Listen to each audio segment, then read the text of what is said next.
दोस्तों, आप लोग को पिछला एक वीडियो याद होगा मेरा, जिसमें मैंने बताया था कि भविष्य में कोई भी व्यक्ति, कोई भी कंपनी, कोई भी संस्था या कोई भी देश वही राज करेगा जो एआई को अपने हाथ में रखेगा। और दोस्तों, एआई को आजकल अलादीन का चिराग भी कहा जाने लगा है। और दोस्तों, मैंने आप लोग को ये वीडियो में ये भी सबसे पहले एआई के बारे में बताया था, जिसमें अमेरिका ने शुरुआत किया स्टारगेट के रूप में। और उसके बाद मैंने जब डीप सीक जब चाइना लाया तो उसके बारे में बताया था। और मैंने ये बात बताया था कि अमेरिका और चाइना के बीच में एक कंपटीशन नहीं चल रहा है, ये एक युद्ध चल रहा है, जिसको एआई युद्ध भी कहा जा सकता है। और दोस्तों, ये एआई इतना ज़्यादा जरूरी है कि जो एआई नहीं अपनाएगा वो देश या तो कोई देश के दबाव में रहेगा या कोई देश के ऊपर आश्रित रहेगा, मतलब वो ठीक से फल फूल नहीं सकता। और उस वीडियो मैंने ये भी आप लोग को दोस्तों बताया था कि भारत के पास इसके लिए दो ऑप्शन बच गए हैं। एक तो भारत के लिए अगर एक चुनौती की बात किया जाए तो भारत के पास बहुत ज़्यादा दबाव रहेगा कि एआई को लेकर वो भी कुछ काम करे। और भारत के लिए अच्छा चीज़ ये रहेगा दोस्तों कि भारत अगर एआई में काम करना शुरू कर दिया तो भारत की जो वैज्ञानिकों की दक्षता है, कोई भी चीज़ों को बहुत सस्ता बनाते हैं, बहुत ही ज़्यादा मित वैता के साथ बनाते हैं।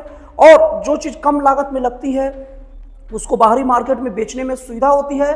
और अगर उसका जब कीमत कम रहता है तो बाकी का जो मौजूदा कीमत रहता है, एकाएक कम कीमत के कारण सभी लोग उधर खींच जाते हैं, जिसके वजह से उसका मार्केटिंग में बहुत अच्छा कर लेता है और वो देश का ग्रोथ भी बहुत अच्छा हो जाता है।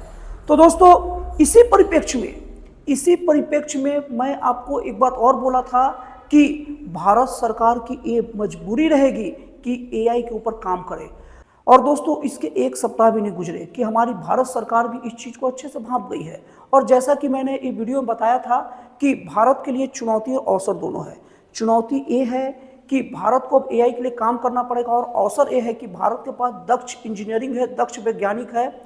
एआई में एक अच्छा और एक सस्ता और एक बहुत ही ज़्यादा दक्ष एआई फीचर डेवलप करके अपना भी काम चला सकते हैं और इसे बेचकर बाहरी पैसा भी अपने देश में ला सकते हैं।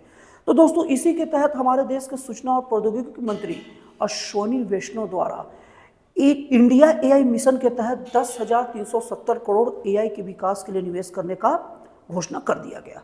और दोस्तों, हम लोग के देश में एआई का विकास का जो मिशन का नाम रखा गया, लार्ज लैंग्वेज मॉडल। दोस्तों, ये पॉइंट को नोट करिएगा, बहुत आगे चलेगा। LLM जिसे शॉर्ट में कहते हैं, लार्ज लैंग्वेज मॉडल। तो इसके तहत हमारे देश में एआई पर काम होगा। और दोस्तों, भारत इसके पहले जैसे मंगल मिशन है, मंगल मिशन के बारे में आप लोग बता दूं, भारत एक जैसे कि सबसे सस्ता मंगल पर भेजने वाला यान भारत के वैज्ञानिकों ने बनाया था। और केवल सस्ता बस नहीं था, इसमें ऐसी खासियत थी जो अभी तक किसी मंगल मिशन में नहीं थी। सबसे पहली खासियत, बाकी सारी के मंगल मिशन पहली बार में फेल ही हुए थे और अभी तक इसके पहले 3 ही भेज पाए थे, लेकिन भारत पहली बार में भेज दिया, ये सबसे बड़ी इसकी खासियत थी। उसी तरीके से दोस्तों, जब 10,370 करोड़ की बात की गई है तो जाहिर सी बात है हमारे देश के सॉफ्टवेयर जो इंजीनियर हैं वो इस बात को समझ गए होंगे। और उनके कहने पर ही, ऐसे कोई घोषणा नहीं करता, उनके कहने पर ही हमारे देश के सूचना और प्रौद्योगिकी मंत्री ने घोषणा की है। और दोस्तों, इसके साथ में अश्विनी वैष्णव द्वारा ये भी कहा गया कि इसके लिए 10 कंपनियों का चयन किया जा चुका है, जो 18,693 GPU मतलब ग्राफिक प्रोसेसिंग यूनिट उपलब्ध कराएंगे। दोस्तों, ये पॉइंट भी नोट कर लीजिए, ये सब ऐसे शॉर्ट फॉर्म है जो आपको पता होना चाहिए, जो आगे चलेगा। और जो लोग कॉम्पिटिटिव एग्जाम की तैयारी करते हैं ना दोस्तों, ये सब शॉर्ट फॉर्म को जाने बिना वो आगे अब एग्जाम में कुछ करने की सोच भी नहीं सकते, क्योंकि बहुत प्रबल चांस है ये सब चीज़ से क्वेश्चन आएगा। तो दोस्तों, एक दूसरा क्या है, GPU मतलब ग्राफिक प्रोसेसिंग यूनिट, इसको आप लोग नोट करके रखिएगा। और दोस्तों, ये GPU एक उच्च स्तरीय चिप है जो मशीन के लर्निंग टूल को बनाने के लिए बहुत ज़्यादा जरूरी है। और दोस्तों, इसके द्वारा हमारे देश के एआई के आधारभूत ढांचे को मजबूत बनाया जाएगा। और दोस्तों, तभी तो ये चाइना की डीप सीक R1 का और अमेरिका का ChatGPT का टक्कर ले पाएगा। और दोस्तों, मैं आप लोग को एक बात बता दूं, ये बात केवल इसलिए नहीं मैं कह रहा हूँ कि मैं भारत से हूँ, मैं इंडियन हूँ, ये बात बहुत प्रबल सच्चाई है। और मैंने डीपली इस चीज़ को स्टडी किया है और इस चीज़ को गौर किया है कि भारतीय वैज्ञानिक जिस चीज़ का जिम्मा ले लेते हैं बहुत ही गहनता के साथ उसमें जुट जाते हैं और अक्सर उसे सक्सेसफुल करके दिखाते हैं, जिसका बहुत सारे एग्जाम्पलेशन भरा है। और मंगलयान इसका सबसे बड़ा एग्जाम्पल है। और दोस्तों एग्जाम्पल तो बहुत सारा है, लेकिन इस वीडियो में कितने को मैं बताऊं। और दोस्तों अश्विनी वैष्णव द्वारा इस सब काम को 10 महीने के अंदर करने का भी निर्णय लिया गया, क्योंकि दोस्तों बाजार में जब कोई भी मॉडल आता है, अगर समय पर ना आए, अगर देरी हो जाए, तो भी वो मॉडल को बहुत ज़्यादा फर्क पड़ता है। अब दोस्तों हम लोग इस पर बात करेंगे कि इसका उपयोग में क्या खर्च आएगा। दोस्तों हमारे देश के अगर घरेलू लैंग्वेज मॉडल की बात की जाए तो इसके उपयोग में 1 घंटे का 150 रुपये GPU खर्चा आएगा। और दोस्तों और अगर इसका अगर निम्न अगर स्तर का अगर उपयोग किया जाए तो 115 रुपये 85 पैसे प्रति घंटे का खर्चा आएगा। और दोस्तों श्री वैष्णव द्वारा ये बात भी कहा गया कि इसके लिए जो भी इसका उपयोगकर्ता बनेगा, सरकार 40% सब्सिडी भी इसके साथ में देगी। और दोस्तों श्री वैष्णव द्वारा ये भी जानकारी दी गई कि इसे उपयोगकर्ताओं तक आसानी से पहुंचाने के लिए और प्रोत्साहन के लिए सरकार 40% इस पर सब्सिडी देगी।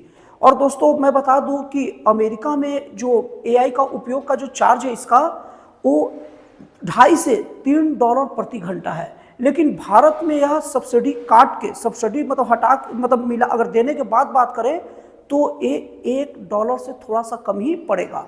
मतलब कि दोस्तों पर घंटा 100 रुपये से भी कम पड़ेगा।